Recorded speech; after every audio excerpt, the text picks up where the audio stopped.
But when we're talking about creating songs, it's actually the song producer who's the person putting in the guidelines, the rails, the concepts, things like that, who's actually creating a song. It is not the AI. The AI is just creating the sound for it, but you're actually giving intention to it. In other words, you are leading it towards the kind of song that you want, especially if you're being very intentional about this. So I don't agree with his framing there.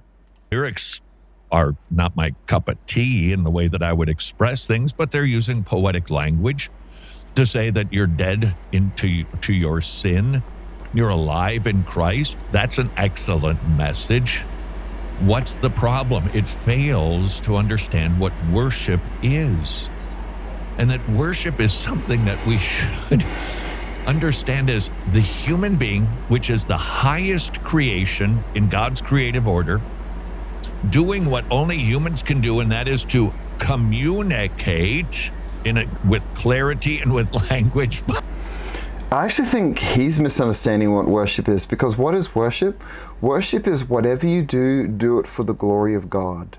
So let's just say you're in church and you've got a wonderful musician leading worship, a wonderful team of musicians, which we are blessed with at our church, and there is no intention of ever moving away from that in the context of the gathering, because we want to have in-person worship with other people, be led by people in the congregation, right? So if we're talking in the congregation, then I absolutely agree with him. If we're talking in general, listening to music, then I don't agree with him.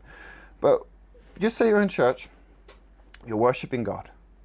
Well, you're supposed to be worshiping God, but really you're thinking about the argument you had with your wife, or you're thinking about what you're going to do after church, or you're planning what you're going to eat at the football game, or you're doing what's happening? What's happening? You're not worshiping. Your lips are moving, your heart's not connected. So just because everyone around you can look at you and think that you are worshiping, but you're actually not. And this is a battle that a lot of people go through at worship. We all go through it to some degree, that you've got to train yourself to focus on God in that worship. So in other words, worship comes from in the heart. Whatever you're doing that is not sinful, do it for the glory of God.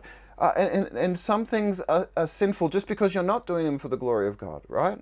So for instance, if you're having sex outside of marriage, that is sinful. You're not doing it for the glory of God. But if you're doing it within the context of marriage, for the purpose of procreation, or to show love to your spouse, that is very different, right? So the context can actually change something fundamentally. In one context, it's good. In another context, it's evil. You could be working for selfish ambition, or you could be working in your job for the glory of God, as though God is watching you the whole time. So